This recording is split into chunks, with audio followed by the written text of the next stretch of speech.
Voilà, mesdames et messieurs, 21h15 dans le studio. Vous êtes les bienvenus sur les ondes de la radio Basse-Côte de France en ce samedi 10 décembre 2016 dans notre émission hebdomadaire Projection sur la Guinée qui vous permet de développer la culture contradictoire sous la coordination de Madi Camara, accompagné par mon consultant politique Almami Sekousouma, le doyen John Cissé de l'orientation stratégique de la Basse-Côte internationale. Sachez que cette émission vous parvient grâce à la complicité technique de nos trois studios, Washington, New York, Paris, et l'appui inestimable de nos différents partenaires et sponsors. Vous nous suivez, chers auditeurs, ce soir en Afrique, notamment en Gambie où se joue, en tout cas, chers auditeurs, une fiction politique électorale. C'est une première dans le monde. Alors qu'il avait reconnu, vous savez, sa défaite face à Adam Barrow, qu'il avait appelé félicité, contre toute attente, le président Yahya Jammeh a annoncé qu'il ne reconnaissait pas les résultats des élections. Nous allons en parler dans cette émission, dans la deuxième partie du débat, chers auditeurs. Mes remerciements aux nombreux auditeurs de la diaspora guinéenne, de l'Angola, de la Côte d'Ivoire, du Mali, du Sénégal qui continuent de manifester leur intérêt à nos émissions par des témoignages marquants et réconfortants. Merci de votre fidélité et de la confiance renouvelée à la Basse-Côte internationale. Une pensée spéciale ce soir pour nos auditeurs des rives sacrées de Ganjanen, prochaine destination de la radio Basse-Côte de France dans son émission à la rencontre des Guinéens d'ici et d'ailleurs. Ce soir, chers auditeurs, à votre demande, nous allons avec l'aide de mes éminents invités analyser et commenter la situation sociopolitique de notre pays. Comment la diaspora guinéenne perçoit de loin les changements dans notre pays. Quelle lecture sociopolitique fait-elle de la gouvernance du professeur Alpha Condé? Enfin, chers auditeurs, quel message compte-t-elle adresser à nos politiques, à la jeunesse et à la diaspora? C'est pour répondre à ces interrogations, analyser et commenter l'actualité politique de notre chère patrie que la direction de cette radio, la Basse-Côte internationale, a fait appel à trois hommes, pas les moindres, mais bien connus dans le milieu de la diaspora guinéenne. Le premier, c'est M. Mamadi Djoubati. Il est ancien président du Contact Europe-Afrique, collaborateur entreprise Finarco. Il est professeur d'histoire et de français au lycée Daniel Balavoine. Le deuxième, Almami Kaloko, vous le savez, un jeune très actif dans le milieu associatif guinéen. Il est président du GRAD Guinée, c'est le groupe de réflexion et d'appui au développement de la Guinée. Le troisième, c'est mon consultant économique, le brillantissime de la RBC. Il est ancien chercheur à l'université de Rennes. Il est aussi consultant au projet Tocten pour la Guinée, Lansana Bangoura. Je dis bonsoir à ces trois invités qui nous font l'honneur d'être sur la radio Basse-Côte internationale. Je vais tenter d'ouvrir leur micro pour savoir si effectivement ils m'entendent.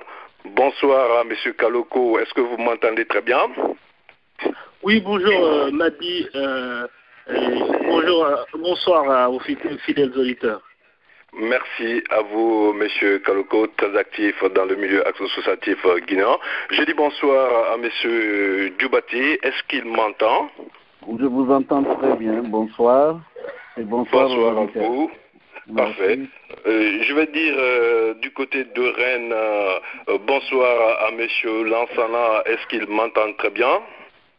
Oui, bonsoir Madi, je vous entends très bien et bonsoir à tous nos fidèles auditeurs. Parfait. Un coucou spécial à nos auditeurs, à la famille Camara qui nous écoute du côté de Laval ce soir, à la sœur Djalika et tous ces invités qui nous écoutent ce soir. Je n'oublie pas non plus ces invités, ces appels qui nous parviennent depuis la Chine, des auditeurs qui nous écoutent depuis la Chine. Ce soir, nous allons leur donner la possibilité de se prononcer sur les ondes de la Basse-Côte internationale, l'outil social de proximité par excellence. Vous savez, la radio Basse-Côte internationale International, avec l'aide de ses milliers de sponsors, va mettre en place une émission qui s'appelle À la rencontre des Guinéens. Nous allons nous déplacer pour aller dans les pays où se trouve la diaspora guinéenne. Je voudrais profiter de l'opportunité pour saluer le courage du doyen John Cissé de l'orientation stratégique de la Basse-Côte internationale. Ce soir, chers auditeurs, comme vous l'avez compris, ces trois éminents invités sont sur les ondes de la radio Basse-Côte internationale. Avec eux, comme vous l'avez demandé, nous allons essayer, tenter de poser le débat sur le regard qu'ils ont sur l'actualité politique guinéenne. Je vais tantôt donner la chance au premier invité, en l'occurrence M. Djubaté. M. Djubaté, si vous m'entendez, encore une fois, merci de répondre favorablement à cette invitation de la Basse-Côte internationale. Quel est le regard que vous portez sur l'actualité sociopolitique de notre pays? Ben, vous savez, il y a très longtemps, je fais de la politique dans notre pays. Je le fais parce que nous sommes un peu les sacrifiés de la révolution. Parce que nous sommes partis très jeunes, parce qu'il y avait une dictature impitoyable chez nous. Donc moi, depuis 1970, je me bats pour qu'il y ait une démocratie, une ouverture de parole, et aussi pour que les Guinéens soient protégés. Parce que nous avons perdu beaucoup de cadres, des élites de ce pays, des fois sur des choses farfelues. Donc, depuis très jeune, au lycée, je me bats. Je me bats pour que les Guinéens aient la vie. Leur vie soit sauvée et ils soient protégés contre des dictatures. Parce que notre pays, pour le moment, n'a montré que de la barbarie. 2010, nous avons pensé, comme toute l'Afrique, que le président Alpha Condé aurait donné un bonheur à ce pays enfin, en ouvrant une conférence nationale qui nous permettrait de relever le défi par rapport aux autres pays. D'abord, nous réconcilier entre nous, en essayant d'écrire une autre page d'histoire de ce pays, aussi en essayant de parler ce qui s'est passé pour ne plus que ça se refasse. Mais malheureusement, le professeur, comme aujourd'hui, il a fait l'apologie de cette dictature en essayant, tout dernièrement en Chine, de parler comme si c'est ce pouvoir qui avait raison sur les autres. Bon. Mon regard aujourd'hui était, je suis meurtri parce que le pays est dans un état lamentable. Moi, j'y étais au mois d'août jusqu'en septembre 2017, le 17 septembre dernier. Les rues sont impraticables. Les ordures sont partout et rien n'est fait. Le président est toujours en déplacement. La TVA est hors de portée. Les produits sont très chers sur le marché. La population souffre. Des jeunes sortis d'université et des grandes écoles sont dans la rue en train de vendre des cacahuètes et des oranges. Et j'ai très peur pour l'avenir pour mon pays. Et c'est ce que je voudrais dire pour le moment. Parfait. Merci pour cette analyse, pour ce commentaire et ce regard surtout que vous jetez sur, nous allons en parler de toute façon dans la deuxième partie du débat, la gouvernance du professeur Alpha Condé, les réformes en place. Est-ce que le professeur Alpha Condé est ce chef d'État qui est capable de tirer la Guinée vers le haut, lui qui veut faire de la Guinée la locomotive de l'Afrique, il a dit, nous tenterons ensemble, chers auditeurs, de répondre à ces questions. Vous êtes sur la radio Basse-Côte de France, c'est la radio de la contradiction, l'outil social de proximité qui permet aux uns aux autres, à toute la diaspora, de donner leur avis sur ces questions. Merci en tout cas à mon invité, M. Djubaté, qui est aussi très actif dans les débats, dans le milieu associatif guinéen. Je reviens à M. Kaloko. M. Almami Kaloko, bonsoir à vous. Merci aussi d'être sur les ondes de la radio Basse-Côte internationale. Si vous m'entendez, la même question à vous. Quel est le regard de votre côté que vous jetez sur notre pays? Parce qu'en matière de débat, chaque prise de position n'est qu'une conviction personnelle. Encore, merci M. Camara de votre invitation. Comme vient de le dire M. Diobaté, les Guinéens ont porté un immense espoir sur le professeur Alpha Condé parce qu'il n'était pas un homme du système. Mais malheureusement, tous ces espoirs ont été déçus. Nous assistons à un recul démocratique dans la mesure où c'est régulièrement des coups d'État constitutionnels que nous assistons. C'est un recul économique parce que dans bien de domaines, les Guinéens ont perdu du pouvoir d'achat. Les Guinéens ne mangent pas aujourd'hui à leur faim et des générations entières qui sortent des universités sont encore au chômage alors qu'il y a beaucoup de seniors miniers qui sont en Guinée aujourd'hui. Il n'y a aucune loi qui est légiférée, il n'y a aucune loi qui est votée à l'Assemblée nationale en faveur de ces jeunes-là qui sortent de l'employabilité de ces jeunes. Non, la vérité c'est que ce pouvoir a raté sa marche. Nous avons, à plusieurs reprises, alerté sur ce qui se passe.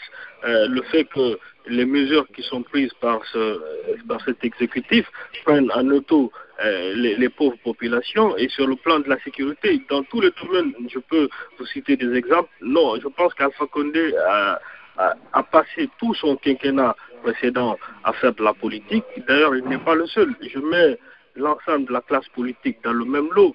Je pense aussi que le quinquennat qui démarre n'est pas de bon aloi pour l'instant.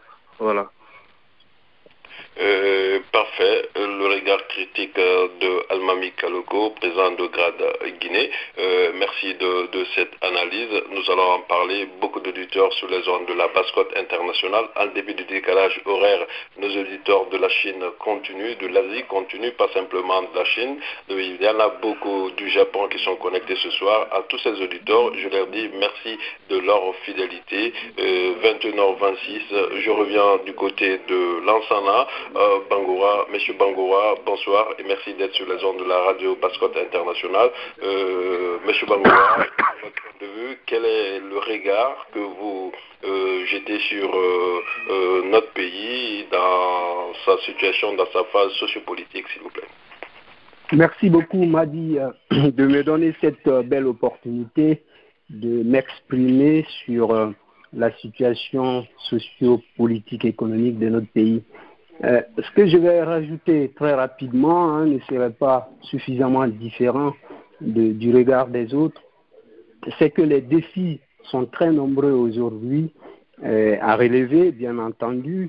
Et donc, moi, mon regard est aussi assez mitigé parce qu'il y avait quand même une forme d'espoir qui était suscitée par l'avènement du professeur Alpha Condé au pouvoir. C'est vrai. Il faut reconnaître, il y a beaucoup d'efforts. Encore une fois, il ne faut pas occulter ces efforts-là du point de vue économique. Tout n'est pas rose, mais les défis qui restent à relever sont assez nombreux. Nous sommes en chantier. Il faudra davantage renforcer les questions de gouvernance. Il y a encore le chômage. Il y a beaucoup de problèmes entre les politiques. Il y a des formes d'instabilité politique entre l'opposition et le pouvoir. Donc, sur des questions mineures, il ne faut pas se voiler la face. On a très peu de temps maintenant. L'urgence est devant nous. Il va falloir qu'on prenne nos responsabilités pour faire à la fois une rupture avec les pratiques du passé, parce que ces pratiques-là sont encore légion aujourd'hui, notamment sur les questions de corruption, de la bonne gouvernance. Donc, je pense que du point de vue économique, il y a quelques efforts en termes d'assainissement des finances publiques, mais ce n'est pas suffisant. En plus, il y a des réformes qui sont engagées, mais nous n'avons pas beaucoup de visibilité sur ces réformes-là. Et bien entendu, le Guinéen moins souffre parce que son pouvoir d'achat est contracté et donc la demande est contractée par la rigueur qui est imposée, notamment par les recommandations des institutions de Bretton Woods. En tout état de cause et de toute évidence, la Guinée est devenue fréquentable de ce point de vue-là, mais il y a encore beaucoup de problèmes à régler. Notamment, il ne faut pas être laxiste.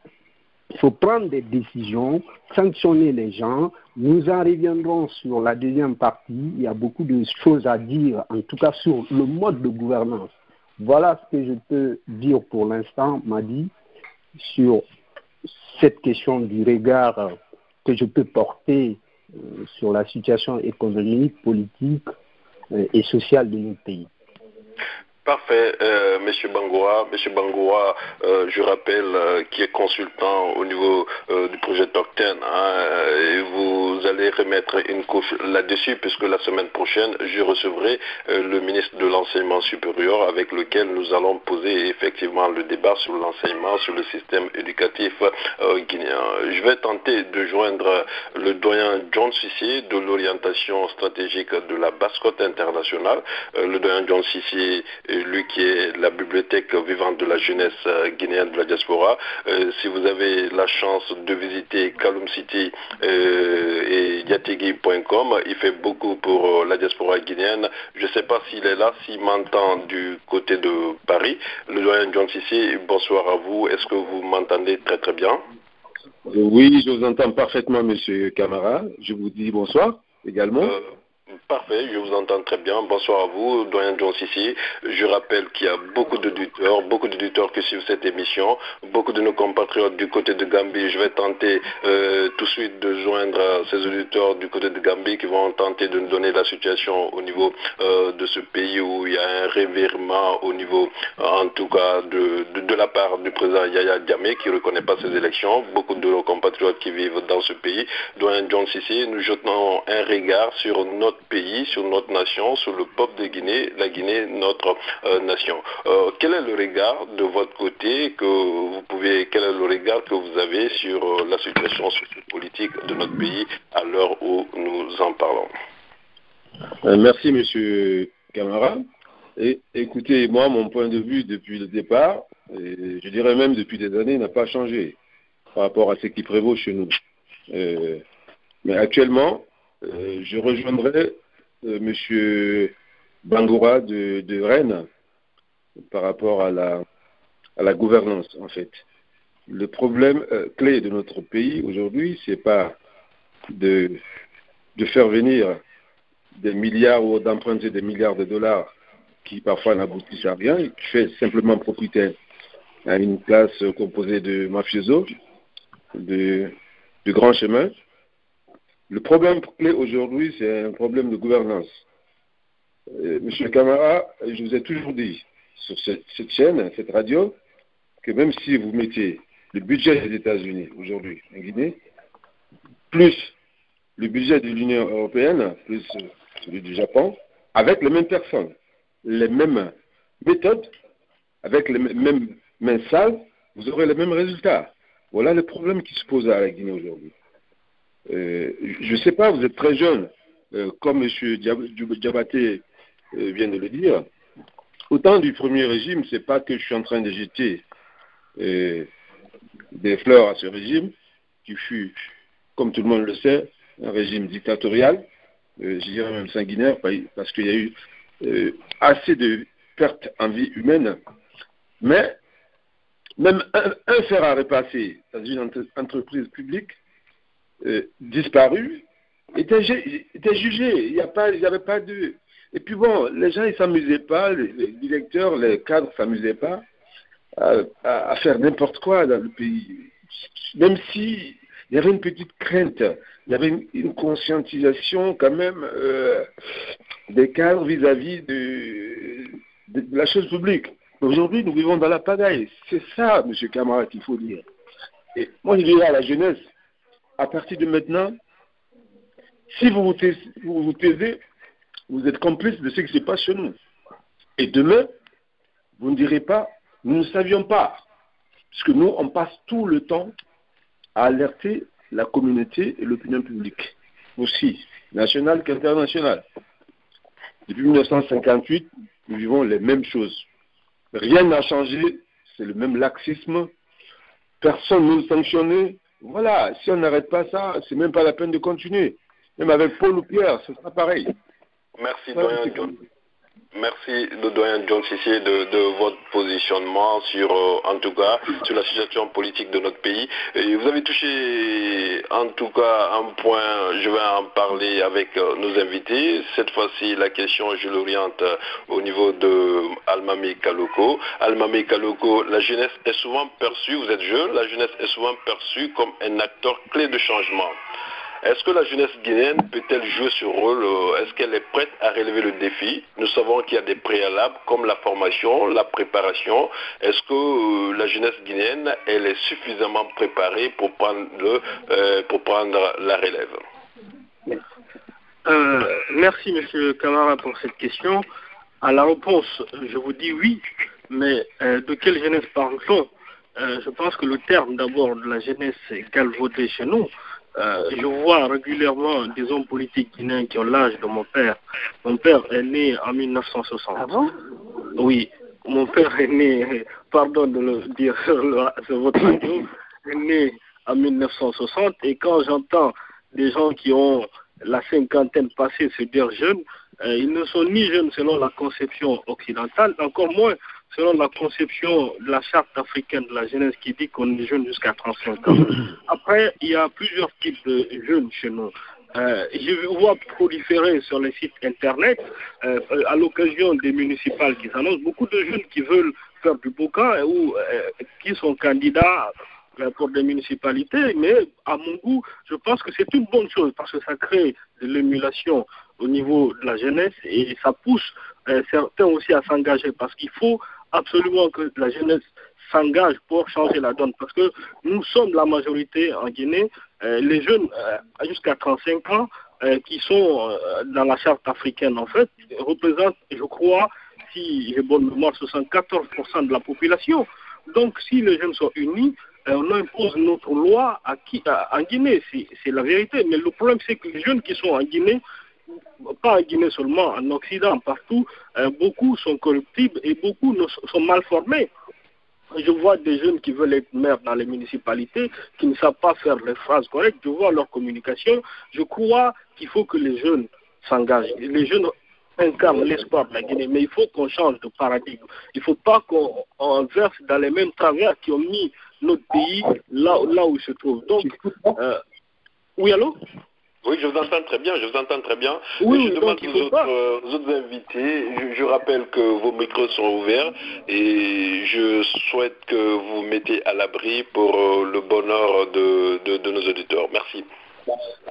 Donc, je pense à l'occasion, par exemple, de ces municipales qui s'annoncent, j'avais fait un billet pour dire que c'est une ineptie de faire des élections en 2017, de faire une autre élection en 2018 et faire des élections en 2019. En conséquence, j'ai proposé l'organisation d'une élection générale, comme le font beaucoup de pays, pour faire des économies. On dit que beaucoup de jeunes qui étaient avec moi et qui sont dans le même combat, mais ces jeunes-là vivent quand il y a la violence en Guinée, parce qu'ils sont sur le terrain, beaucoup vivent des violences là-bas. Quand il y a des événements, ils essayent de faire des petits sondages, donc ils gagnent leur petit pain quand on organise, ils ne pensent pas à l'intérêt général. Donc je pense que aujourd'hui, il faut qu'il y ait une rupture générationnelle. La classe politique d'aujourd'hui, les plus vus, il faut les nommer, parce qu'aujourd'hui, comme vient de le dire le doyen John Cissé, je suis sur la même lancée que lui. Il faut être décomplexé, il faut s'engager véritablement. Selou Dalin, Sidia Touré, Kassori Fofana, Baïdi Haribo, Ndko ne peut pas, Lansana Kouyaté, ils ne peuvent pas faire l'affaire de la Guinée parce qu'ils ont dirigé en Guinée, ils ont été en responsabilité. Et ces gens-là ont participé à mettre le pays à genoux. Quel est l'État? Peut-être que je peux nuancer quelques résultats, comme l'a dit Lansana. Alpha Condé, il y a ils construisent économiquement, ils essaient de faire un effort, mais quand on compare par rapport à la sous-région, par rapport à d'autres pays, les efforts sont encore faibles. Donc il y a beaucoup de choses à faire. Ces gens-là, tous ces gens-là qui sont aujourd'hui dans l'échiquier politique, ce sont eux qui sont responsables de cette politique-là qui entoure aujourd'hui Alpha Condé. Donc nous, qui sommes les jeunes de la diaspora et les jeunes intègres qui sont en Guinée, nous devons nous engager pour prendre en tout cas notre place parce qu'ils ne nous le donneront pas. En tout cas, c'est mon avis et je pense que l'espoir, la Guinée d'abord avant, je pense que la compétence et l'expérience ne sont pas synonymes de l'âge. Les gens qui disent, ouais, non, ils n'ont pas, mais eux, qui ont expérimenté, qui sont âgés, on a vu où ils ont mené la barque. Merci. Merci Almami Kadoko. Vous restez dans le débat. Je vais donner... C'est un sujet passionnant. Beaucoup d'auditeurs qui m'envoient en tout cas des messages via la page Facebook de la Radio Basse-Côte Internationale. Beaucoup d'auditeurs qui souhaitent réagir. Ils vont tous réagir sur les ondes de la Radio Basse-Côte Internationale. C'est le but même de l'émission. Poser le débat, réfléchir et puis dégager des pistes de réflexion. Je reviens vers M. Djoubaté qui est aussi un sage parmi des sages. Donner son avis sur cette question. Est-ce qu'aujourd'hui la jeunesse guinéenne peut incarner le changement? Est-ce qu'elle a la formation requise pour assurer la relève dont on parle dans notre pays? Monsieur Djoubaté, c'est à vous. Merci. Oui. Merci. Vous savez, la jeunesse aujourd'hui est un tout petit peu perdue parce que le pays est dans une situation catastrophique. Lorsque le président actuel arrive au pouvoir, nous avons pensé qu'il aurait consolidé l'appareil d'État national dans toutes ses composantes. Administration centrale, armée, gendarmerie, police et les autres branches sécuritaires, religion, culture. Nous avons pensé qu'il aurait créé un véritable appareil d'État centralisé et décentralisé avec des pouvoirs et contre-pouvoirs. Au lieu de s'y penser, il a plutôt cherché à construire un État néo-patrimonial, caractérisé par une gestion familiale et clanique des affaires de l'État. Donc à partir de ce moment, ça n'ouvre pas de perspective pour les jeunes. Parce que les jeunes, ils sortent de l'université, ils sont dans la rue. Or, dans la perspective de construction, il aurait pu revisiter les classiques en tant que socialiste. Par exemple, puisqu'il est maoïste, Mao, qui est le fondateur de la Chine moderne, a enrichi la théorie de la contradiction en distinguant la principale et la secondaire. Alpha a confondu les deux, sans oublier le général Giap dans la guerre de Vietnam qui allie tactique et stratégie. C'est tout de même étonnant pour un homme de grande qualité intellectuelle. Je continue toujours à me demander, en fait, sa politique de changement dont il parle, on ne voit rien, on n'a pas de direction. Pourtant, les grands idéologues ne font pas défaut en Guinée. Donc ces jeunes sortent. L'État est décrédibilisé, d'abord par l'affaire du port qui avait fait une compétition entre Jetma et Bolloré. Le fait de ne pas être passé par un tribunal arbitral nous a pénalisé un tout petit peu, ce qui fait que peu de personnes ont confiance en nous. Même ceux qui viennent pour signer des contrats à l'intérieur du pays, qui peuvent investir, n'arrivent pas. Parce qu'il y a une logique népotiste et la promotion de certains individus qui ne sont là que pour les rentes de situation. Tout le monde, même le chien de Guinée, va être ministre. Bon, partant de là, le président n'a pas un discours porteur, un discours qui donne l'espoir, un discours qui permet aux individus de pouvoir se transcender et essayer de se dire, bon, voilà, nous allons faire ça. Il nous a mis dans une situation extraordinaire. Il construit, c'est pas lui qui construit les hôtels, c'est les privés. Il en fait sien et il montre, voilà, je construis des hôtels. Mais aucun Guinéen ne peut rentrer dans ces hôtels pour boire un petit café. Le petit café coûte, je vous le dis, parce que je suis allé voir, 40 000 francs guinéens, un petit café. Quel est le Guinéen aujourd'hui qui peut se faire accompagner de sa femme, on va aller prendre de l'air et puis payer 80 000 francs la tasse de thé de sa femme et de lui-même. Donc, tous les problèmes, aucun problème n'a été résolu. Le président, il voyage. Il fait des coups. Il vient d'annoncer qu'il va créer une compagnie aérienne en fin janvier. Vous vous rendez compte? Tous les aéroports de Guinée sont dans des états lamentables. Lamentables, ne sont même pas opérationnels. D'ici janvier, comment on peut reconstruire ces aéroports, essayer de former des jeunes qui vont faire la régulation aérienne, Quels sont les appareils qui seront sur place, qui seront fiables? Mais c'est tout un tas de problèmes parce qu'il fait des coûts, il n'y a pas de fond. Caleta était dans le même objectif. Vous devez faire Caleta, vous aurez l'électricité, etc. Ça a marché quand il y avait au cours de la saison de pluie, mais ça ne marchait plus parce qu'il a omis de faire les différentes connexions avec les autres barrages qui existaient pour qu'au moins, même en saison sèche, qu'on ait l'électricité. Donc c'est un homme de coûts, mais pas un homme de fond. Et ce n'est pas... Moi, je suis convaincu, je le suis depuis 1996, je ne suis pas surpris de la gestion de M. Alpha Condé. Mais j'avais pensé en 2010 qu'il aurait eu la sagesse de faire un grand rassemblement en essayant d'amener tous les leaders, comme c'est quoi fait en 58, en faisant un gouvernement de large ouverture. Monsieur Dubaté, merci. Nous allons en parler dans la troisième partie du débat. Je pense que ça sont des de réflexion. Nous allons, que vous êtes en train de dégager, nous allons en parler. Et merci en tout cas pour cette réflexion et pour cette analyse pertinente. Vous êtes sur la radio Basse-Côte de France, la radio de la contradiction. Je vous aurais parlé aussi d'ailleurs qu'il aurait pu mener une autre politique que nous avons élaborée, qui sont dans des manifestes dont il a, mais le problème est qu'il est fatigué.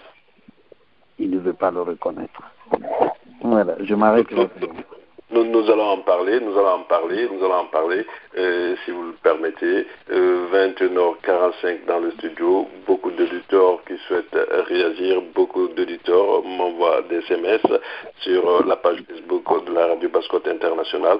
Je continue pour l'instant avec mes différents consultants. Je reviens au niveau de M. Lansana Bangoura de Buren, la ville qui attire beaucoup d'étudiants guinéens, l'université de Rennes. Lansana Bangoura, ancien chercheur. Monsieur Bangoura, vous êtes aussi jeune, beaucoup d'espoir fondé sur vous. Est-ce que la jeunesse guinéenne aujourd'hui est prête à relever le défi? Est-ce qu'elle a la formation requise qu'il faut pour être un acteur de changement? Écoutez, Madi, merci encore une fois de me donner cette nouvelle opportunité. Par rapport à la jeunesse, c'est-à-dire qu'il y a beaucoup de questions rituelles qu'il faut observer. D'abord, la question de la dynamique. Comment garantir une dynamique de jeunesse? Il faudra penser au renforcement des capacités humaines. Et donc, de facto, ce mécanisme-là passe par la bonne formation, le suivi des jeunes, et de toute évidence, cette jeunesse-là, elle est l'avenir de notre pays, la Guinée. Il y a tout de même un bémol. Lorsqu'on regarde nos institutions, bien entendu, c'est-à-dire les institutions universitaires, scolaires, privées ou publiques, peu importe, ces institutions-là ne répondent pas aux standards internationaux. Et donc, ce qui fait qu'il n'est pas tout à fait impossible de dire que notre système éducatif est malade. Alors, comment peut-on avoir l'espoir ou fonder l'espoir sur une jeunesse mal formée? Ce n'est pas de la faute à cette jeunesse-là. Pardon, c'est le système qui est en place, puisque depuis longtemps, nous avons manqué beaucoup de rendez-vous pour pouvoir faire une refondation, une profonde restructuration de notre système éducatif. Et donc, le fait qu'on a manqué ces fondamentaux-là pour construire une jeunesse dynamique, intelligente, entreprenante au regard ou vis-à-vis des autres pays, nous sommes aujourd'hui incapables d'imaginer. C'est-à-dire qu'en termes d'innovation, vous avez des excellents jeunes, des gens diplômés qui sortent des grandes universités, mais ça c'est rare. Alors qu'à l'intérieur du pays, ceux qui sortent, ils ont certes des diplômes, ils vont avoir une acquisition de ces diplômes-là, mais que vaut ces diplômes sur le marché international ou même sur le marché intérieur, puisque les gens peinent à avoir de l'emploi? Là aussi, ce n'est pas de leur faute, puisqu'il n'y a pas une offre en termes de politique d'emploi garantie pour que la jeunesse retrouve l'espoir. Et donc, j'insiste encore une fois, il faut une bonne formation, il faut qu'on renforce les capacités institutionnelles et humaines. C'est là, justement, que l'État a un rôle majeur à jouer pour créer un choc de rupture, non seulement pour rajeunir totalement l'administration publique, et ensuite, on observe, tout le monde a observé que le système actuel, en tout cas le système de gouvernance est à bout de souffle, le système en lui-même n'est plus compatible à la réalité, à la vitesse d'exécution du monde numérique. Il va falloir s'adapter, changer beaucoup de choses, changer le système, moderniser nos institutions, encourager la jeunesse à aller vers l'entrepreneuriat, accompagner ces jeunes à pouvoir exécuter ou bien en tout cas investir davantage leurs petits projets, parce que tu peux avoir un projet si tu n'as pas d'accompagnement ou de financement, en tout cas des facilités de financement, c'est très compliqué. C'est vrai, là aussi il y a quelques efforts avec la mise en place de l'APIP pour faciliter un peu toutes ces questions d'investissement, mais il faut aller plus loin. Plus loin, ça veut dire quoi? Accepter qu'on sorte du laxisme, qu'on accepte la rupture totale avec le système de gouvernance et qu'on accepte de se remettre en cause. C'est très important, Madi. Merci, monsieur Bangoura, consultant économique de la radio Basse-Côte Internationale. Nous allons parler de la situation économique de notre pays. Aux jeunes, ne traçons pas une seule route, ouvrons-les tous les boulevards. Voilà, chers auditeurs, 21h51. Je vais revenir au niveau du doyen John Sissi. Je vais essayer de l'interroger sur les défauts et les qualités de nos jeunes d'aujourd'hui. Est-ce que ces jeunes guinéens, quels sont les défauts qu'on peut imputer à la jeunesse guinéenne? Doyen John Sissi, si vous êtes là, vous qui êtes un homme de l'expérience, un homme qui voyage beaucoup, qui a côtoyé pas mal de jeunes d'ici et d'ailleurs, quel est le sentiment que vous avez sur nos jeunes d'aujourd'hui? Et qu'est-ce qui manque à ces jeunes exactement? Moi, je pense que, merci d'abord de me redonner la parole. Je pense sincèrement que cette jeunesse a eu beaucoup plus de chance que nous autres. Hein. Je le dis en connaissance de cause, car j'ai un frère, un ami avec lequel j'ai fait la Côte d'Ivoire très jeune. C'est M. Dubaté. Je connais Mamadi depuis les années 70 en Côte d'Ivoire. Nous avons eu le même parcours scolaire et universitaire. Nous, on n'a pas eu cette chance-là. La chance que vous avez eue. Nous, on ne pouvait pas prendre l'avion, sortir de la Guinée directement. Il fallait passer par la Brousse. En 1984, il y a eu un changement radical. C'est produit dans notre pays. Vous partez aux États-Unis, il y a les jeunes Guinéens partout, au Canada, dans tous les pays du monde pratiquement. Et vous êtes tombé sur une période de technologie, des nouvelles technologies, de la diffusion de la technologie et de l'innovation. Vraiment la bonne période. Quand vous voyez le nombre de jeunes Guinéens, vous dire en France ou en Europe de façon générale, j'ai un master 1, 2, je fais l'informatique, je fais les finances, mais à notre époque, il n'y avait pas ça. Quand nous on est venus, on a trouvé des grands ici qui citaient des ouvriers, à peine s'ils nous encourageaient à faire tout ça. Mais vous avez tout ça de votre côté. Et je vois, par ailleurs, cette même jeunesse, pas toute la jeunesse, mais pour la plupart de ce que moi je rencontre, franchement, ce qui me choque dans leur attitude, c'est quand je les entends faire l'apologie du vol, de la malhonnêteté, de la médiocrité, et je suis vraiment choqué. Il n'y a pas très longtemps, j'étais dans un milieu de la communauté, et j'ai entendu un jeune faire l'éloge de quelqu'un qui n'a pas travaillé plus de 15 ans dans sa vie. Et cette personne a fait des réalisations énormes. Je ne le dis pas par aigreur ou par jalousie, quelque part, non. Simplement, ce jeune, à son niveau d'études, quand je l'entendais raisonner, j'ai frémi. Parce que ce monsieur, avec son salaire, de sortant de l'université guinéenne, pour construire une maison, une seule maison qu'il a, il faut qu'il travaille 150 ans, je dis bien 150 ans, sans toucher à son salaire, hein, pour construire une seule maison. Et celui-là, il a plus de 10. On ne sait pas par quel... Il a hérité de rien. Ses parents étaient pauvres. Il n'a pas de société qui fasse, je ne sais pas moi, 5 ou 6 sociétés qui fassent des bénéfices, des sociétés qui ont des résultats excellents, etc. Et du coup, vous voyez quelqu'un qui sort de néant, qui est mieux considéré qu'un ministre. Et tu vois, vous voyez cette jeunesse en train de faire les autres de ces personnes-là. Moi, c'est cette partie qui me choque le plus dans cette jeunesse. Et, par ailleurs, je connais certains jeunes, comme Almami Kaloko, un jeune très brillant que j'ai rencontré il n'y a pas très longtemps, mais que j'ai vu sur le terrain, et qui fait beaucoup de choses pour la communauté, et qui sait ce qu'il veut. Sinon, il côtoie des personnalités. Il aurait pu bifurquer. Je le vois même aujourd'hui, je suis très content de l'entendre critiquer un certain nombre de personnalités, pourtant qu'il a vu, qui l'ont approché à un moment donné. Voilà, monsieur Camara, je m'en tiens à cela. C'est un peu décourageant. Une société qui a une jeunesse qui a de l'avenir, une jeunesse qui est tombée sur la bonne période, qui aurait pu faire mieux. On n'avait pas de, je sais pas.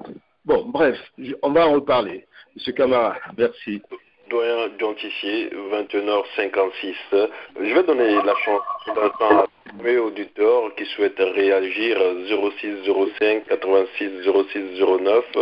Monsieur, dame, est-ce que vous pouvez vous présenter sur les ondes de la radio Basse-Côte Internationale pour le bonheur des auditeurs? Bonsoir messieurs, bonsoir madame, qui êtes-vous? Allô? Le 06 05 86 06 09. Messieurs, dames. Bonsoir à vous. Parfait. Un auditeur qui souhaite intervenir, mais apparemment qui est loin de... J'aurais aimé intervenir sur le plan économique dont vous parliez tout à l'heure. Oui.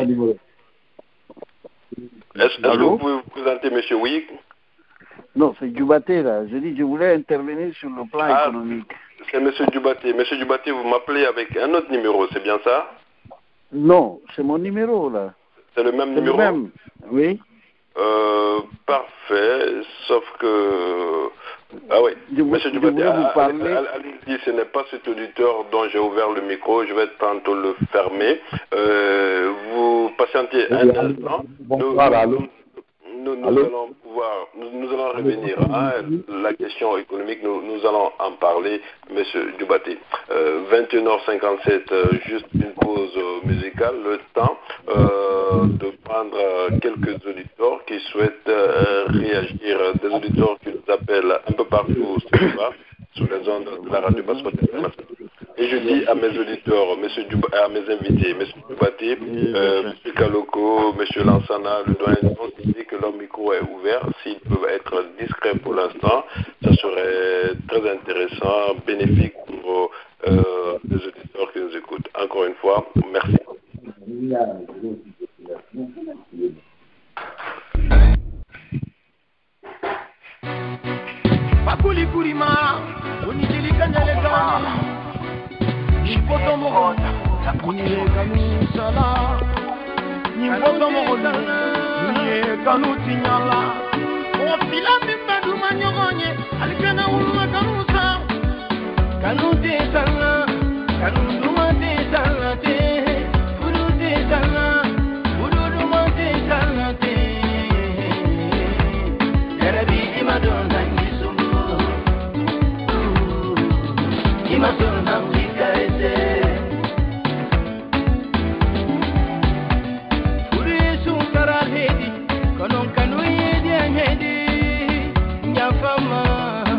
Malawulama,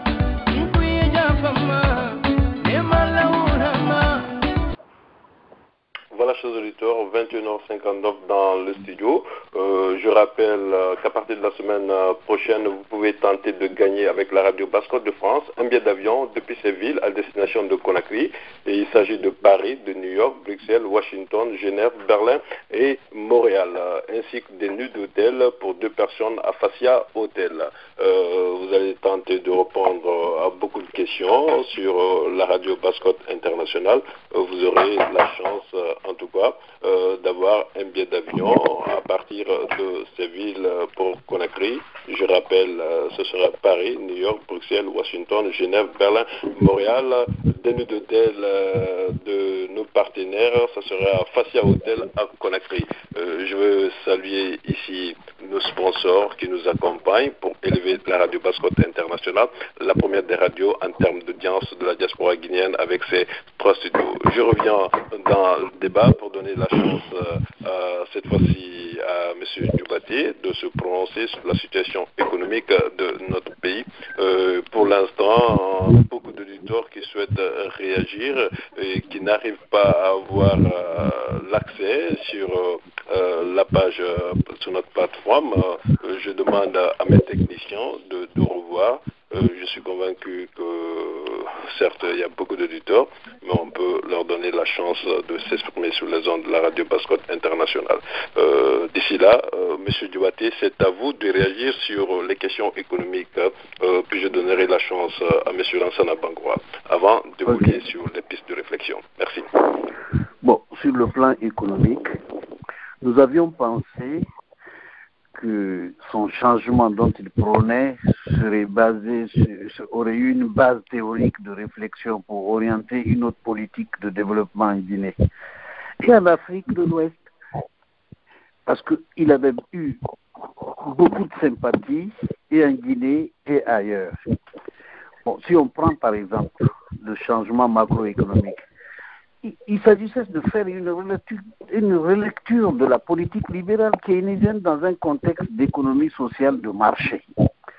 Le but recherché était la réalisation d'équipements nationaux qui nous manquaient, à savoir les routes, les ponts, les barrages, les télécommunications et autres infrastructures à caractère social. Il le sait, des économistes renommés comme Barreau soutiennent que le développement des infrastructures est source de croissance endogène. Bon, il y avait aussi la mise en application de sa propre politique. Mais les facteurs de corruption et de mauvaise gouvernance ont pris le pas sur l'essentiel de sa politique. Au lieu de refonder macroéconomiquement, ce sont les pratiques de pourcentage de marché, de vol et d'enrichissement personnel, sans oublier tout le cortège de délation, d'arrogance, d'insolence et d'humiliation servie aux Guinéens. Si je prends le changement sur le plan microéconomique, il était question de contribuer à l'émergence du Guinéen nouveau, entrepreneur et créateur d'emplois. Ceci en rapport avec la participation du capital privé d'étrangers, surtout d'origine occidentale, surtout française, parce que nous sommes beaucoup habitués aux Français. Mais en vérité, cette politique n'était pas nouvelle. Mais ce qui s'est passé, c'est qu'il a rejeté tout ça. Il l'a rejeté parce qu'il voulait faire d'autres alliances qui ne pouvaient pas changer. Il a repris les mêmes personnes sur les mêmes bases de corruption. S'agissant de la mésoéconomie. Alors la gouvernance d'Alpha Condé, la gouvernance économique d'après Monsieur Dioubate, c'est un échec. C'est ce que vous voulez dire. C'est un échec total. Les jeunes sont dans la rue. Et vous savez ce qui me fait peur, moi, qui suis la politique guinéenne depuis 1970, c'est que le nombre de jeunes dans les rues de Conakry va croissant, un, de deux. Il suffirait un jour que ces jeunes-là se consultent, ils vont s'attaquer aux autres. Et l'insécurité dans notre pays n'est due qu'à cela, parce que ce sont des facteurs criminogènes.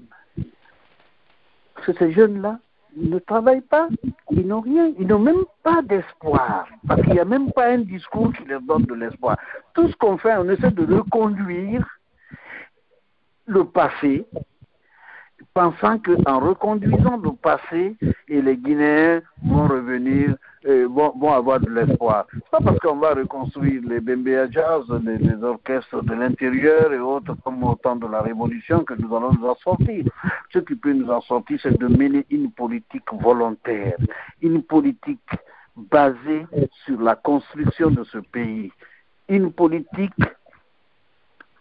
sociale, concentrée autour du combat contre certains maux de la société, à savoir, oui. Parfait, c'est les pistes de réflexion, effectivement. Je vais donner la chance à ces deux invités, effectivement, de faire comme vous une analyse économique, puis ces pistes de réflexion dont vous êtes en train de suggérer, nous allons en parler parce que beaucoup de personnalités écoutent la Basse-Côte internationale et je voudrais profiter aussi pour saluer Maniera Youssouf qui écoute cette radio, la Basse-Côte internationale. Monsieur Diabaté, merci d'être sur les ondes. Vous restez dans le débat. Je reviens vers Almami Kalouko qui, sans langue de bois, de réflexion, son point de vue sur la situation économique de notre pays.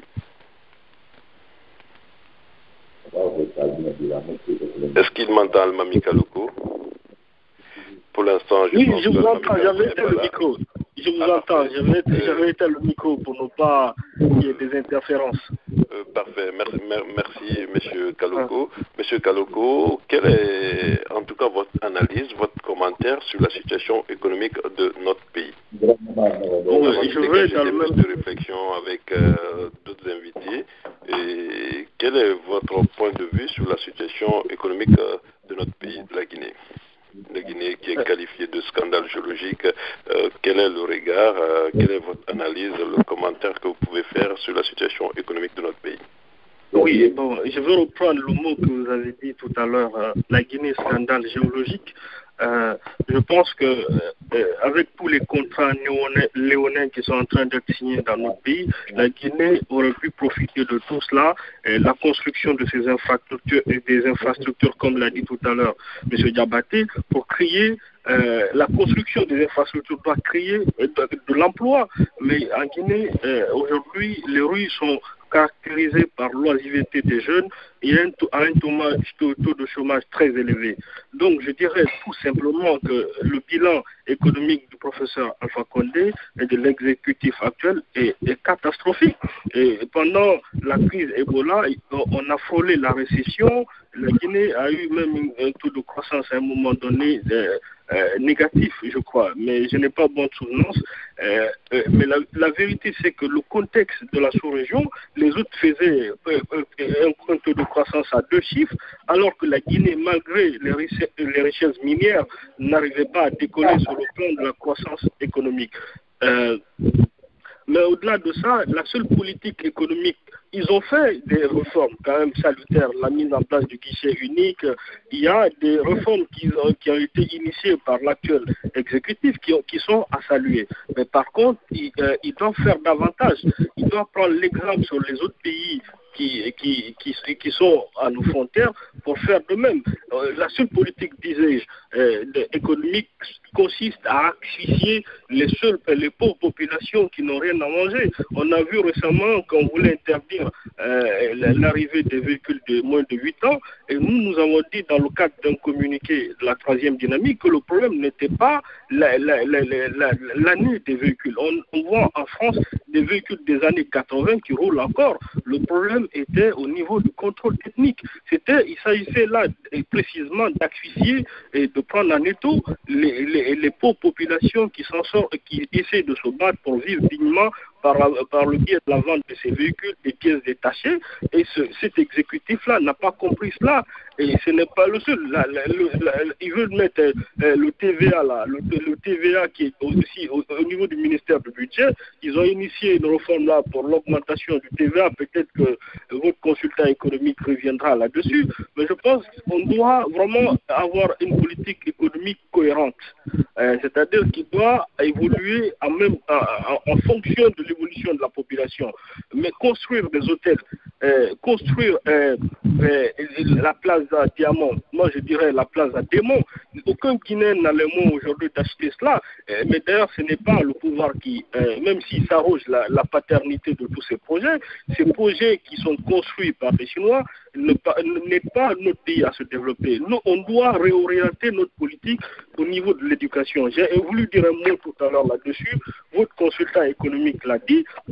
Notre système éducatif, notamment de l'enseignement supérieur, est calqué sur le modèle français. Ils ont fait la réforme LMD en Guinée, ils n'ont pas compris pourquoi les Européens ont harmonisé les diplômes avec la réforme LMD. Et le résultat, tous les jeunes qui sortent aujourd'hui en Guinée s'arrêtent en licence.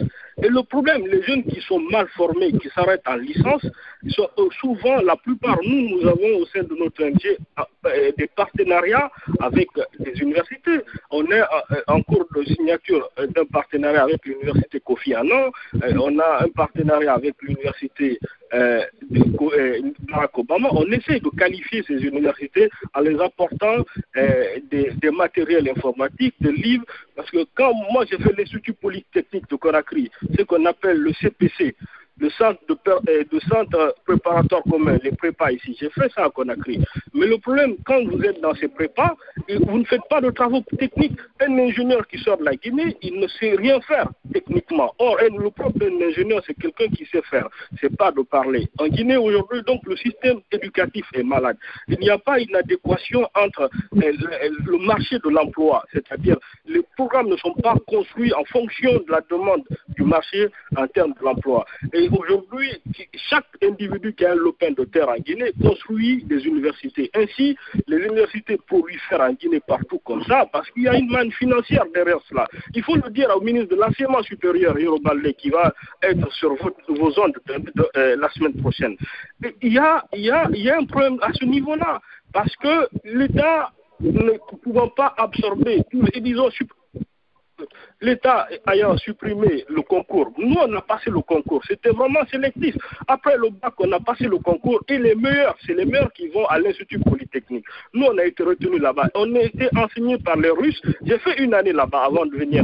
Mais le problème c'est que là-bas il n'y avait pas de travaux dirigés. Il y avait des travaux dirigés, mais il n'y avait pas de travaux pratiques. Les Russes même nous demandaient de gréver pour qu'on installe des matériels de travaux pratiques. Donc pour revenir à la manne financière, l'État ne pouvant pas rediriger, comme le concours est supprimé, l'État ne pouvant pas absorber tous les jeunes qui ont le bac 2, du coup réoriente les autres étudiants dans les universités privées. Merci M. Kaloko. Nous allons en parler la semaine prochaine quand nous allons recevoir le ministre de l'Enseignement supérieur sur le plateau de la radio Basse-Côte internationale. J'espère que vous serez de la partie comme des milliers d'auditeurs pour évidemment, qui intéresse la diaspora guinéenne. Merci de votre analyse. Je reviens pour cette fois-ci donner la chance à M. Bangoura, le consultant économique de la radio Basse-Côte internationale, en même temps invité ce soir, qui va se prononcer dans cette partie avant même de donner la chance au doyen John Sissi, 22h12 dans le studio. Beaucoup d'auditeurs qui souhaitent intervenir, je leur demande de faire étoile 6, étoile 5. Je leur donner la chance avant de mettre fin à cette émission 22h12 dans le studio. Monsieur Bangoura, c'est à vous de faire une analyse économique de la situation de notre cher pays, la Guinée. Merci Madi. Par rapport au volet économique, il y a des efforts constatés en termes d'assainissement des finances publiques. C'est une réalité. Aussi, il y a l'amélioration des réserves de change et le contrôle de la masse monétaire en circulation. Sans oublier, n'est-ce pas, la relative maîtrise de l'inflation et donc la stabilité des prix. ce qui est important, il faudra davantage renforcer le contrôle dans ce domaine de gestion des finances publiques. Et aussi, ce qui est vrai, au regard de nos efforts économiques, on a quand même renoué les relations avec les institutions de Bretton Woods. Or, lorsque vous bénéficiez en tout cas quelques accords liés au financement pour la stabilisation macroéconomique ou la relance économique, avec cette Banque mondiale, tout ce qui est lié au renouvellement de l'accord au titre de la facilité élargie de crédit, tout ça c'est une bonne chose. Sauf que ces choses-là viennent en soutien de beaucoup d'autres éléments. C'est-à-dire, si je prends l'effet négatif d'Ebola, les chocs extérieurs dus à la baisse du prix des matières premières, et pourquoi pas un soutien indirect de notre budget national. Lorsque je vais revenir un peu sur le schéma économique, c'est-à-dire un système économique clairement défini, notre collègue parlait un peu de la politique macroéconomique keynésienne. C'est vrai que nous n'avons pas encore un modèle adapté au contexte économique de notre pays. Et donc, pour nuancer tout cela, il y a une forme de mixité de politique libérale néoclassique qui est basée sur la production, et donc tout ce qui est compétitivité de l'économie, et une politique économique keynésienne basée sur la demande. En quelque sorte, c'est une politique sociale. Et là, on l'appelle souvent une politique des grands travaux, c'est-à-dire que l'État est porteur de bonnes nouvelles pour pouvoir booster cette demande-là par, n'est-ce pas, la construction des écoles, des routes, etc. Ce qui est à retenir à ce niveau, peu importe l'orientation du schéma économique, l'objectif, c'est de booster la croissance économique. Et donc, nous devons, pour le cas spécifique de notre pays, la Guinée, nous devons davantage diversifier notre économie. C'est-à-dire, la diversification économique nous permettra d'être suffisamment dotés, prêts à résister aux chocs extérieurs. Parce que quand il y a une baisse des matières premières, les conséquences sont directes. Et donc, si votre économie n'est indexée que sur une seule matière première, c'est-à-dire, je prends le cas de la Guinée, notre économie est soutenue par les mines.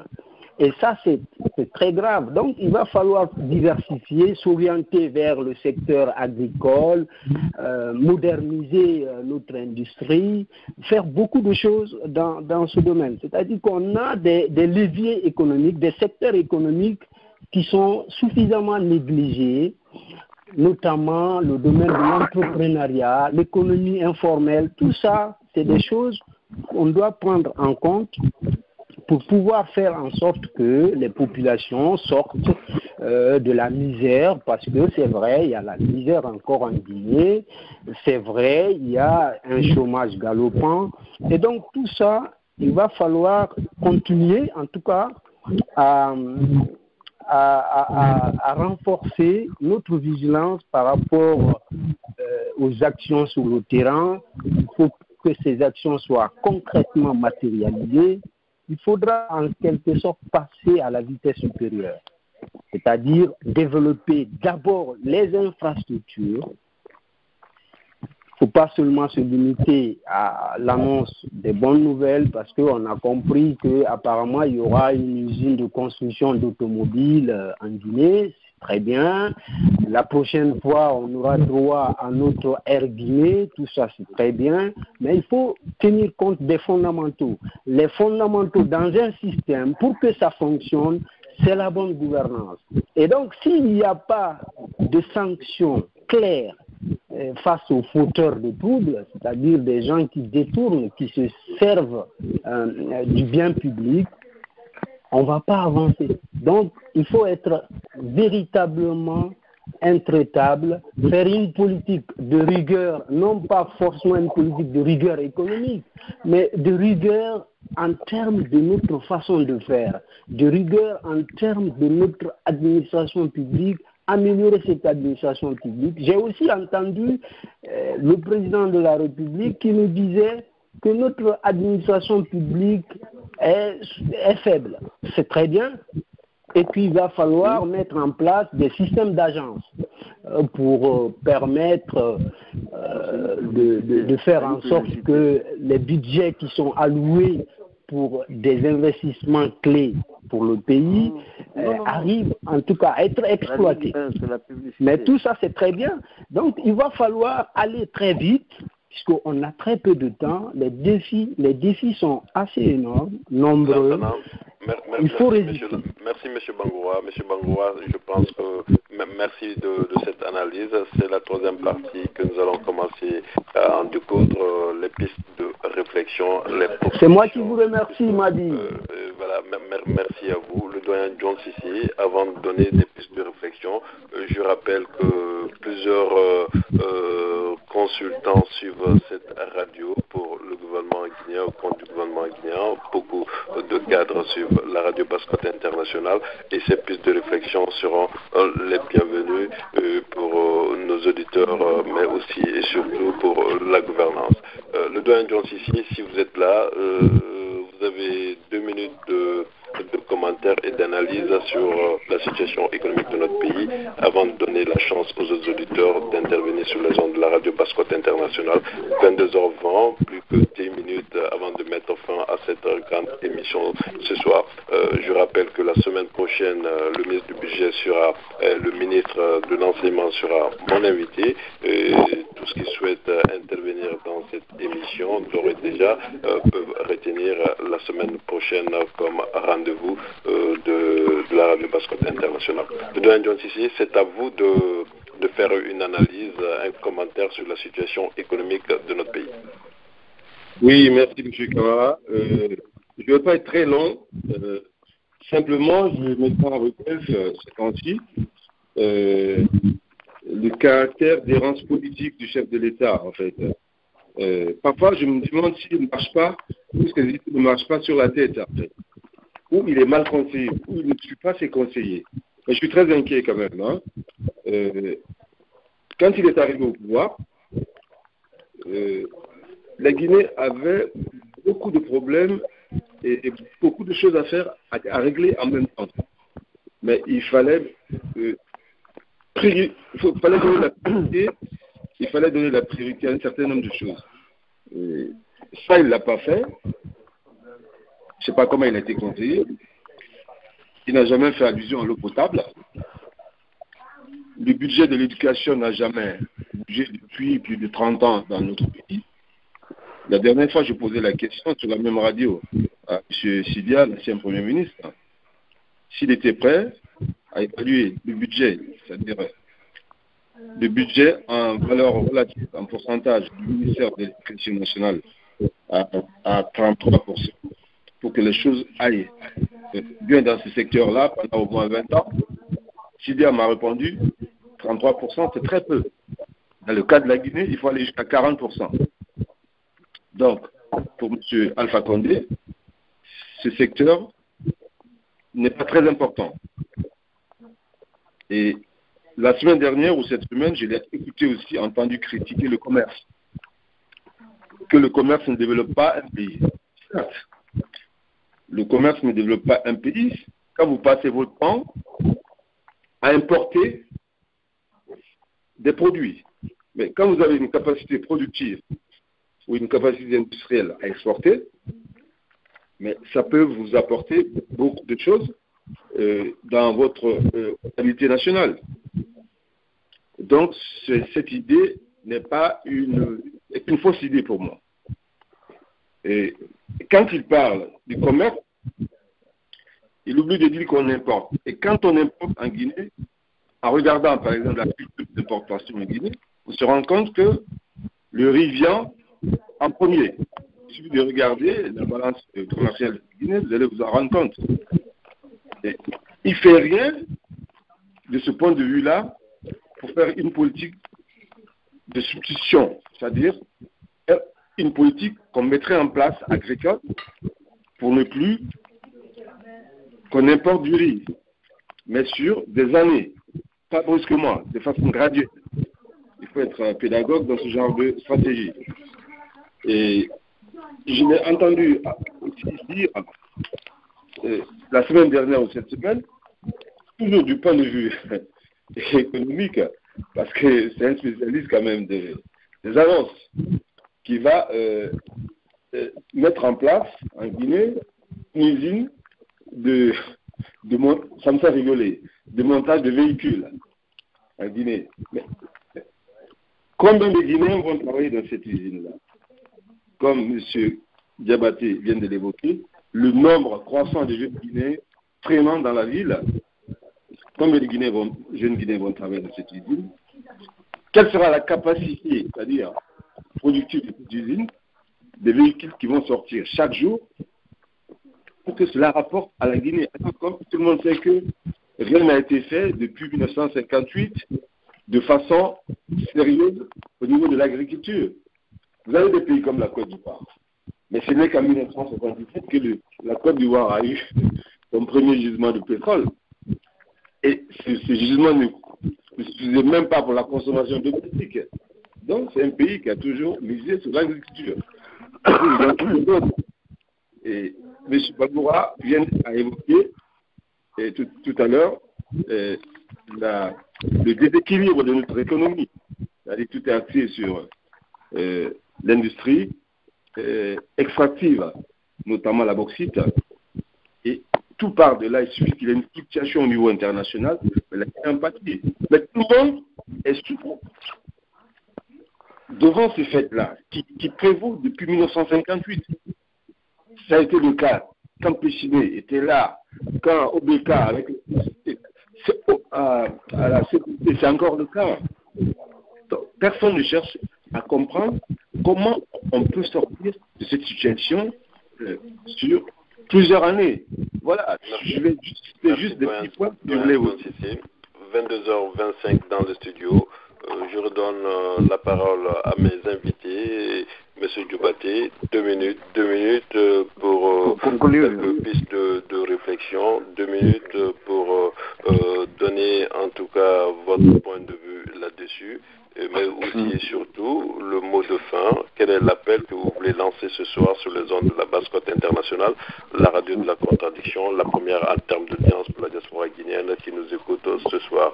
Nous n'aurons pas le temps de parler de la situation en Gambie. Et beaucoup d'auditeurs souhaitaient réagir face à cette situation. Nous allons donner le temps au temps. Avec l'évolution, nous tenterons ensemble d'analyser et de commenter cette situation. Pour l'instant, nous revenons sur le cadre de la Guinée.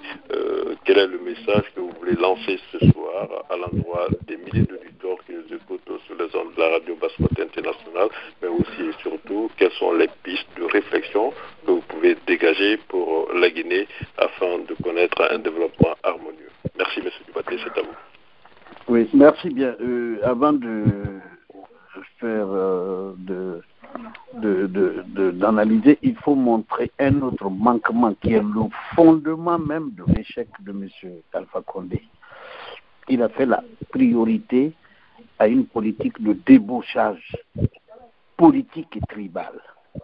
Il a oublié d'introduire dans le modèle une variable qualitative approximative dans la conduite des affaires du pays.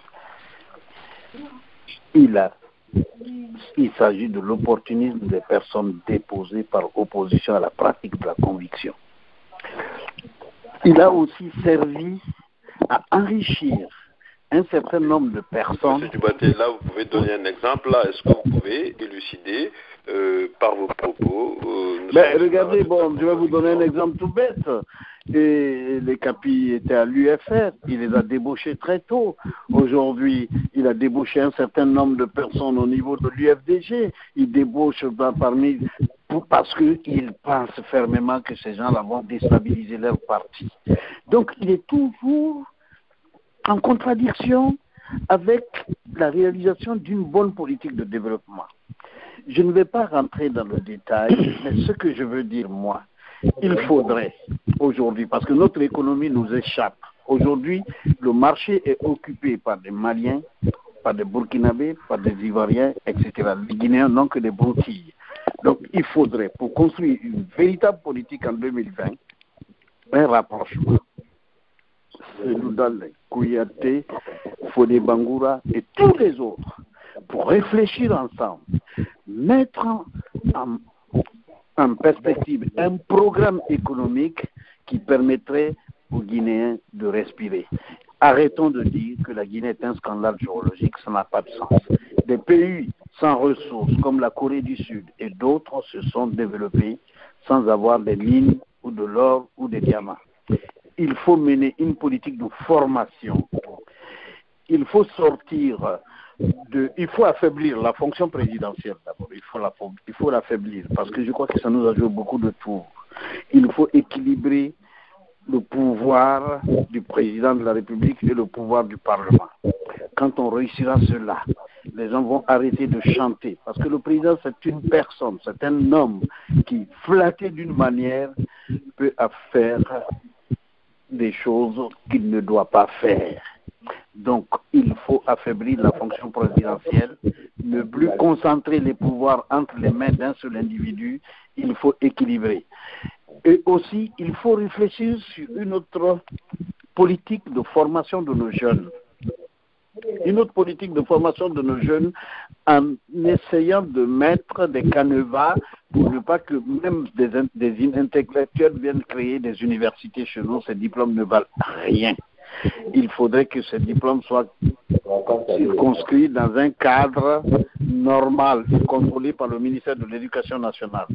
Donc, il y a beaucoup de choses à faire que M. Alpha Condé aurait pu faire, mais il a fait pire que Lansana Conté, qui est militaire. Je vous remercie. Merci M. Dubaté d'être sur les ondes de la Basse-Côte internationale. C'était un plaisir de vous avoir comme invité ce soir. Monsieur Almami Kaloko, c'est à vous en 2 minutes de conclure et de dégager des pistes de réflexion. Encore merci Madi. Quand on m'a invité pour parler de l'actualité politique de la Guinée, je me suis amusé à taper Guinée dans Google. Et je suis tombé dans l'actualité, je crois. Il y a un article qui donne le classement des pays les plus corrompus. Et je tombe là sur un article qui met la Guinée comme 139e pays le plus corrompu au monde. Donc, en termes de gouvernance, ce n'est pas un bon exemple. Je pense que l'impunité est un terreau qui est favorable à la récidive. Donc, il faut légiférer de ce point de vue et sanctionner véritablement tous les gens qui seraient appréhendés en matière de corruption. Ensuite, je suis d'accord avec M. Cissé qui disait tout à l'heure qu'il faudrait réorienter des mines vers l'agriculture. La Guinée, avant d'être un scandale géologique, est d'abord un scandale agricole. La Guinée a plus de 6 millions de terres arables. Il y a les plaines de Monson. La Guinée fut premier pays exportateur de bananes. La Guinée fut à l'époque grenier de l'Afrique de l'Ouest. Donc la Guinée en matière agricole peut faire beaucoup de choses. Et c'est là où peut-être que je ne suis pas d'accord avec tous les conseils que nous fournissent, les institutions de Bretton Woods, le FMI, la Banque mondiale. Souvent, ces pays-là sont déconnectés de nos réalités sociales sur le terrain. Ils nous interdisent parfois de subventionner, et c'est un exemple que je prends, certains domaines qui sont à mon sens prioritaires pour notre pays, tels que l'agriculture. On voit que comment se fait-il que le coton américain parfois coûte moins cher par rapport au coton malien? Comment se fait-il que le lait français qui coûte moins cher que le lait de beaucoup de pays du Sud, parce que simplement les Européens ont mis en place ce qu'on appelle la PAC, la politique agricole commune, qui permet de subventionner les agriculteurs. Je pense que la Guinée devrait baser d'abord sa politique sur l'agriculture pour son développement. Ensuite, la priorité des priorités devra être l'éducation. Quand j'ai fait un exposé à l'occasion de la semaine de l'éducation organisée par une association, et j'ai fait une analyse comparative du budget de différents pays. Notamment, j'ai pris 2 pays voisins, la Côte d'Ivoire et la Guinée. Mais il s'est avéré que ces 2 pays-là emploient plus de deux fois la part de leur richesse nationale dans l'éducation par rapport à la Guinée. Et donc, il ne faut pas s'étonner de l'état calamiteux de notre éducation. Parce que Pour sortir de l'obscurantisme et dompter la nature, l'homme doit maîtriser la science et la technique. Et ça passe forcément par l'éducation. Les Américains, ils ont commencé à utiliser les armes laser 10 ans avant les Européens, parce qu'ils emploient plus d'argent dans la prospective, dans la recherche. Et si nous voulons être émergents dans les années à venir, il faudra mettre le paquet dans l'éducation pour remplir tout le retard qui a été accusé dans ce domaine. Ensuite, j'ai juste 2 mots. Moi, je ne suis pas d'accord avec M. Diabaté. L'alliance Cellou-Dalein à Kouyaté en 2020, ça va mener la Guinée vers le mur. Je pense qu'il faut une rupture générationnelle au sommet de la Guinée. Non, je dis très clairement, les gens, Kouyaté a été Premier ministre, je suis désolé, en Guinée, Cellou-Dalein, ces gens-là appartiennent au passé de la Guinée. C'est les fossoyeurs de notre économie. Ils ne sont pas du tout la solution pour la Guinée. Il faut une rupture générationnelle. Je le dis et je le répète, la compétence et l'expérience ne sont pas synonymes de l'âge. Il faut à la Guinée, avant la compétence et l'expérience, quelqu'un qui ait de l'énergie. Il l'a dit lui-même tout à l'heure, Alpha Condé est fatigué. Le mec qui est fatigué ne peut pas vous lire un rapport de 100 pages. Nous ne voulons pas des chétifs à la tête de notre pays. Il faut que les jeunes s'engagent. Ces gens-là ne sont pas la solution. Nous allons nous dresser sur leur route. Ils ne passeront pas. Les mois qui s'annoncent là, on va commencer à dégainer. On va tirer à boulet rouge sur tous ces gens-là qui ont mis la Guinée à terre. J'appelle les jeunes intègres à s'engager véritablement. Voilà. Pourrais-je dire 2 mots? L'appel de Almami Kaloko aux jeunes engagés de la diaspora. S'il vous plaît, je pourrais dire 2 mots. Juste le renouvellement de la classe politique. S'il vous plaît, je pourrais dire 2 mots. 2 mots, en 1 seconde. Monsieur Diabaté, alors 2 mots, pas plus. J'aurai le droit de réponse, m'a dit M. Camara. Non, je suis entièrement d'accord avec toi. Merci, M. Diabaté. On se connaît. Je suis entièrement d'accord avec toi, mais pour le moment, comme ils sont sur le terrain, il faut souhaiter ça.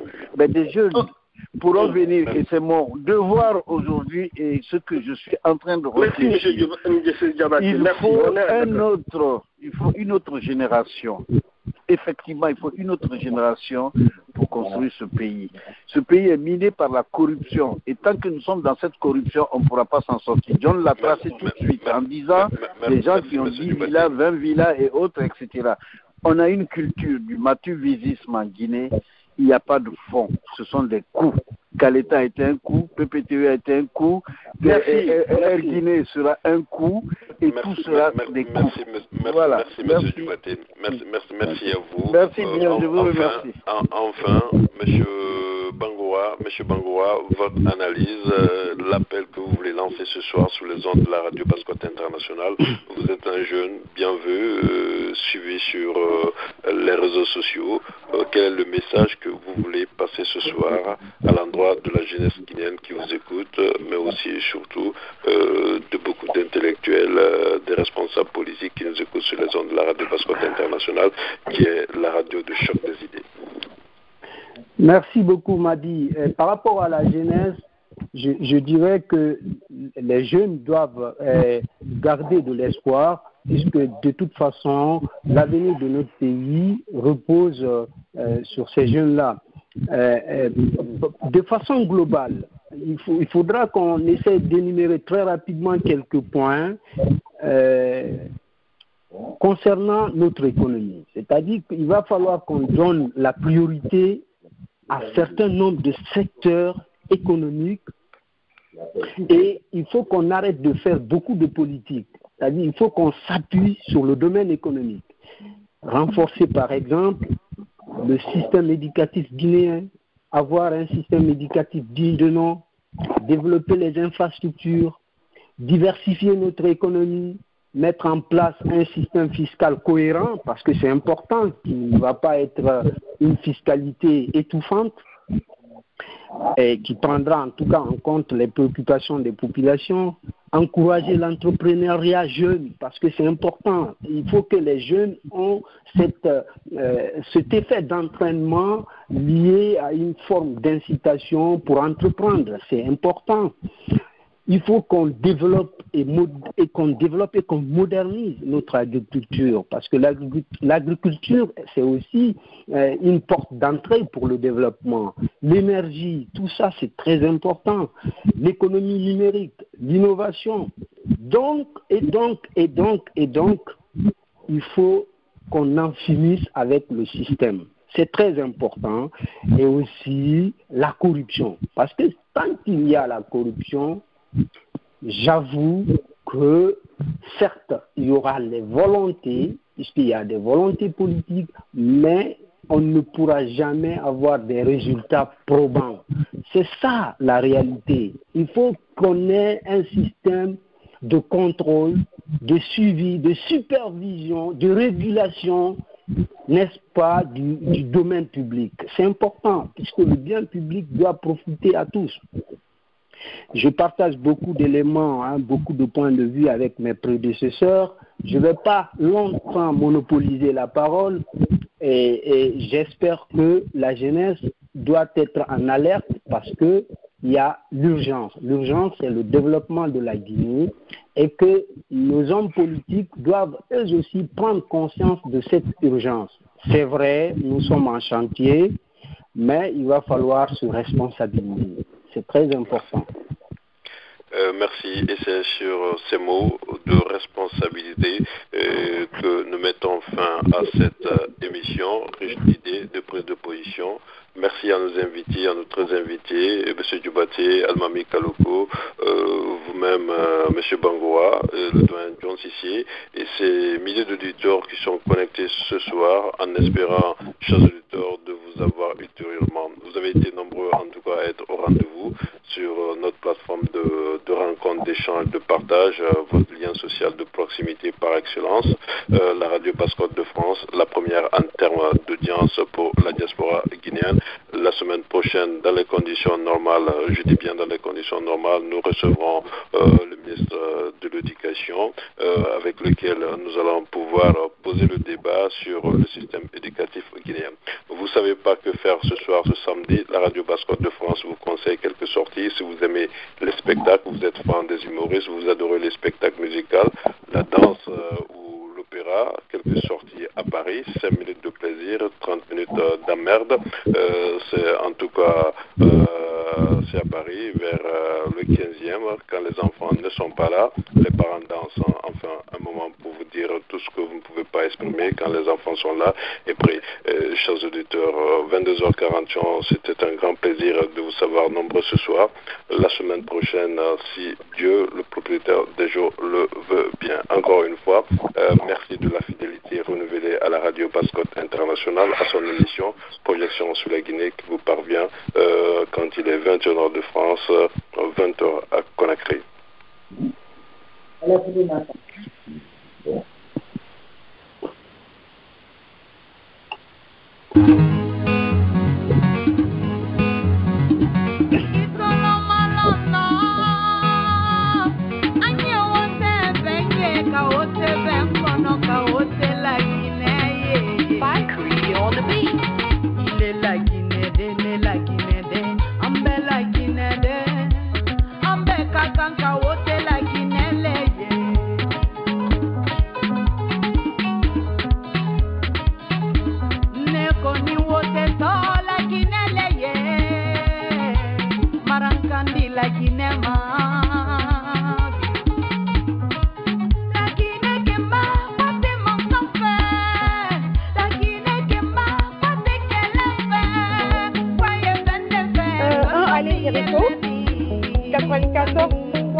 Like